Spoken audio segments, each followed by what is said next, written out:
Houston, let me hear you, but then, well, you know. Oh my gosh. Okay. I'ma calm down. I am so excited to be back home. Now, y'all know we got a little drama going on, you know, at my workplace. So it's a little dramatic, okay? And I've got to tell y'all that I'm not only excited to be home, but I'm excited to be home and to be home with a real governor. Because well, anyway. Some of y'all may know how I feel about him. Yeah. So y'all are so funny. Okay. Let me get to this so I can get to the main thing. Okay. We love you, Jasmine. Oh, I love you back. So I never know what I'm going to say. And so there's so much energy in here that I know that I'm going to my phone and I'm going to say the stuff on my phone. So, oh yes, the sorors in here too. So as I was on the trail, y'all gonna let me get through this. So as I was on the campaign trail, and I was on the campaign trail for Biden and Harris. Yeah, the people, yeah, right, okay, all right. I digress.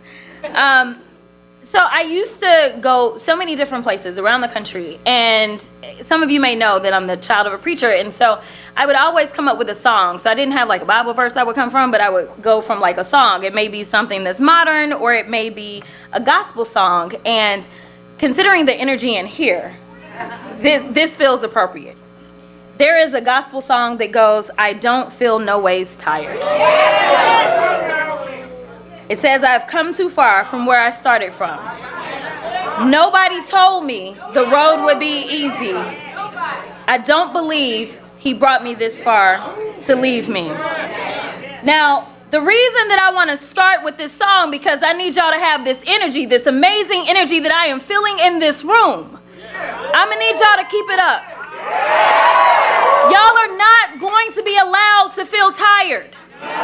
Because we got a lot of work to do. Now, I know that we have talked about November 4th, and everybody was really excited about November 4th. We even saw historic wins in places like Mississippi and Georgia. Without them even having the investments. Let me tell you something, Texas, we can do this. We can do this. If you just make sure that you keep that song in your mind, that you feel no ways tired. So let's talk about where we came from, okay? I hate to talk about it, but we're going to talk about it. So, as I said, as we did a rally in California right before Prop 50 passed, you know, our feeble little governor,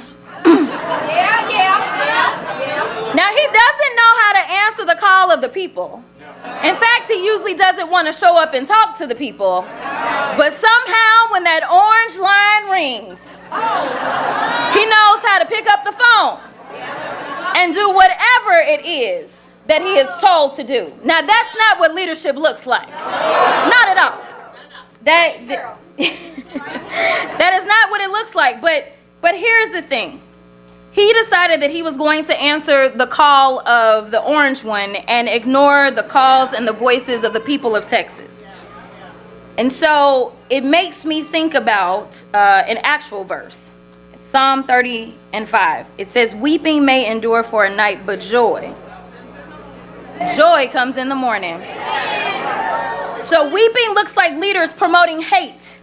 Weeping looks like Abbott being a lousy step and fetch it governor that puts tyranny over Texans. Weeping looks like taking food out of the mouths of seniors, babies, and making sure that after a court tells you to feed the people, you decide to appeal it. Weeping looks like taking away health care and not giving a damn. Weeping looks like wreaking havoc not only on our economy but also the East Wing.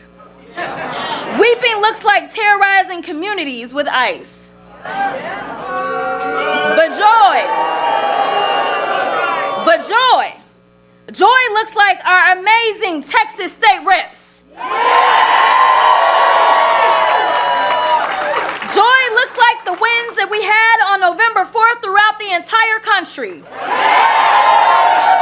Joy looks like restoring decency, dignity, and democracy. Joy looks like California passing Prop 50. And finally, joy looks like a man by the name of Gavin Newsom. Many of y'all may not know this. I said I was happy to be back home because I've been on the road fighting for Texans. I went to Pennsylvania to make sure that they retained their judges. I went to California to make sure I could do my part for Prop 50. I made sure that I went to Virginia on behalf of Abigail Spanberger. You see, winning means that we got to do the work. But more importantly, I told y'all joy comes in the morning. And so let me tell you about Gavin Newsom. Gavin Newsom could have sat on the sidelines, you see, because everything looks blue in California. But he decided that it was bigger than just his state. He decided that this was about the democracy of all of us. And frankly, he decided if you come for Texas, then I'ma come for you. Listen, it's been a while since we had leadership that had our backs. And it is sad that we had to look to a leader in California. But I am here to tell you that he is in it for the long haul. That is exactly why Gavin Newsom not only had me raising money for Prop 50, not only had me doing block walk lunches, not only had me doing rallies, and doing commercials. But after all was said and done, Gavin Newsom is here at ground zero because he wants y'all to know that he is about this life. So will you join me in welcoming a real governor, Gavin Newsom!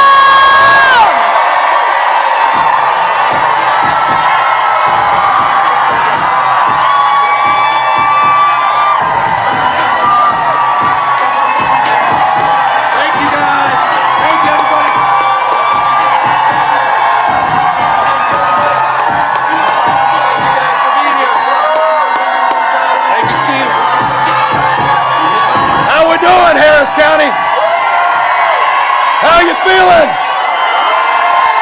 Oh, it's good to be in Texas. It is good to be in Texas. Eat your heart out, Greg Abbott. Woo. Man. Listening to that lineup, I get why you say don't mess with Texas. But also don't poke the bear. Thank you, everybody, for... I love you, too.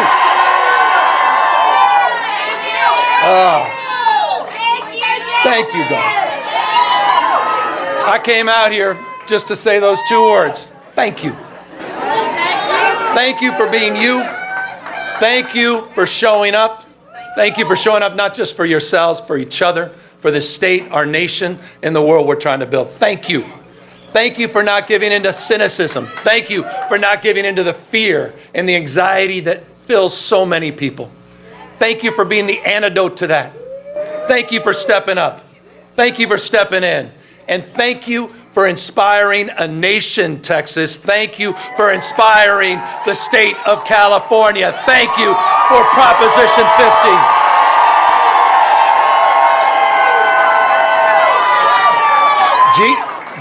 Gene wasn't wrong. Gene wasn't wrong. You guys made this happen. You guys have awakened up our immune system. We're dealing with an invasive species by the name of Donald Trump.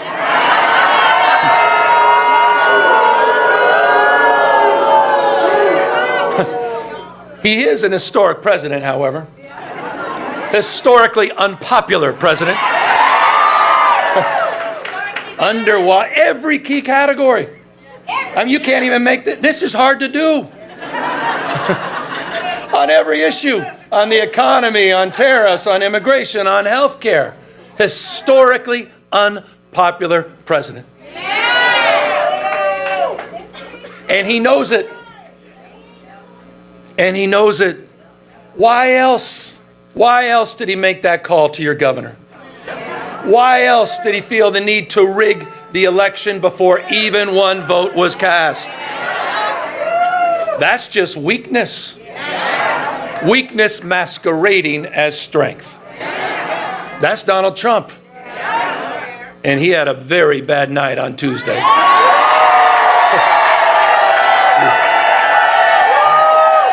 Bad night.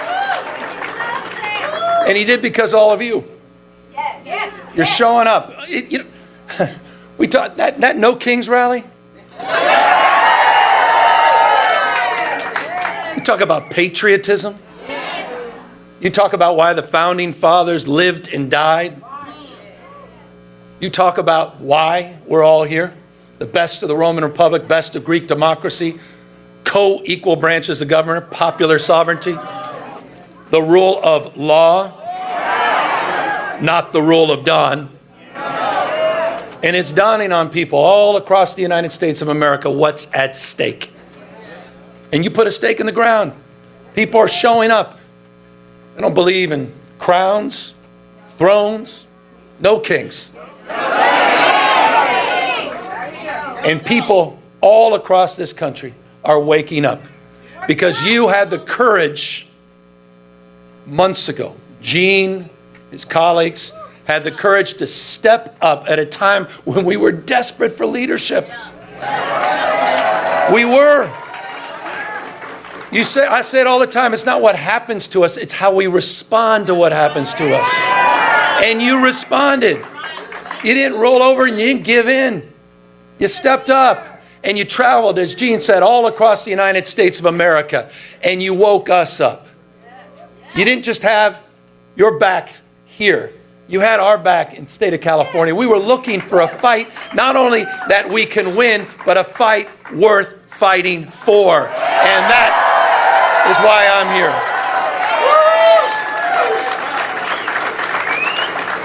But none of us are naive, are we? When I kicked off this campaign, we kicked off the Prop 50 campaign. It was at the Democracy Center in Little Tokyo in Los Angeles. That's the sacred site where we were interning and busing the Japanese. At that site, to kick off the campaign at the Democracy Center, what did Donald Trump do? He sent out his masked men. He sent out his secret police, Greg Bovino, sent them to intimidate us.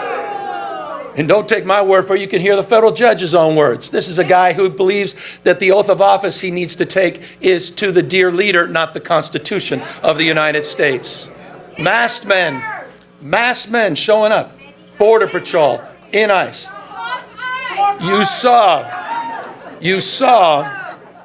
You may have seen this, on Election Day in Los Angeles. Days after, I'll say it, the Los Angeles Dodgers won the World Series. I know. By the way, forgive me. Oh, hold on.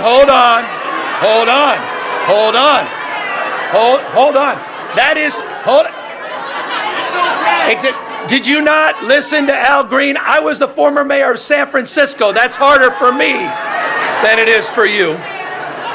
Okay? Please. All right? I don't need to hear that. But just days later, what did he do? On Election Day, he sent 100 ICE and Border Patrol to assemble at Dodger Stadium, what they call the BORTAC units. These are the Border Tactical Units. This is what you're seeing all across the United States. This is what you're seeing almost nightly and daily in Chicago. Sent out to chill, to intimidate, so people wouldn't show up at the polls.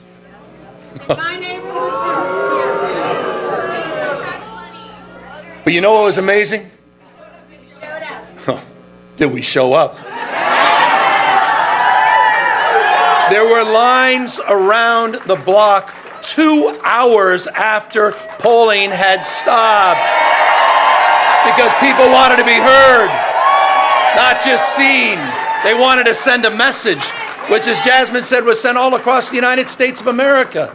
And she's absolutely right. It wasn't just New Jersey. It wasn't just Virginia. It was in Bucks County with a now Democratic district attorney, first time since 1800s. It was in Georgia. It was in Mississippi. It was all across this country. Donald Trump, and in Texas, as we heard from Representative Fletcher. He has waken up our immune system. Justice Brandeis, he said it best. He said it best. Justice Brandeis said, in a democracy, the most important office is not governor. It's not president. In a democracy, the most important office is office of citizen. Active, not inert citizenship.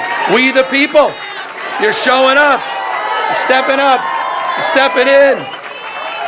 And people are hearing your voices. And so I just, again, want to express gratitude. You've distilled a sense of well-being. You've given us hope. We're going to get through this. You've given us confidence. But as I said, we cannot rest until we take it back. There is no more important race in our lifetimes than the House of Representatives and taking back the House and getting Speaker Jeffries sworn in next November. It's the whole thing. It's the whole thing. It is. And so that starts today. It started on Tuesday. And I say this, the future is not just something to experience, it's not something to enjoy. The future is something to manifest. It's decisions, not conditions, that will determine our fate in future. The fact that you chose to be here is testament to that. We have agency. We can shape the future here in Texas. We can shape the future here all across the South and across the United States of America. You have that power. You do. Not Donald Trump. Not Donald Trump.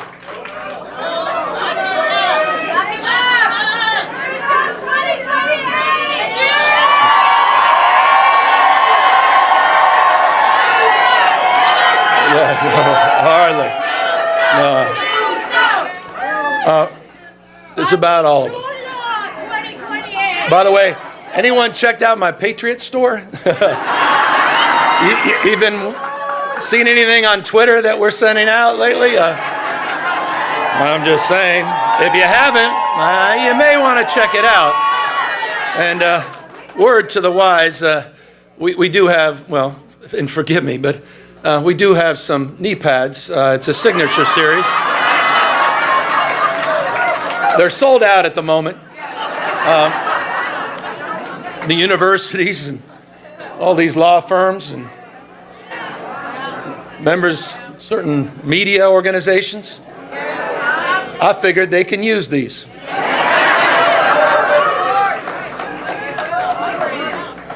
Let's keep our eyes wide open to what's at stake and what's going on in the United States of America. These guys want to roll back all the hard-earned progress of last century. They want to put America in reverse. They want to bring us back to a pre-1960s, maybe 1860s world. And you're seeing it not just on voting rights. You're seeing it on civil rights. You're seeing it on women's rights. You're seeing it on LGBTQ rights. We're experiencing it in real time. They're censoring historic facts. They're rewriting history. They're on a banning binge, Bud Light and Big Bird.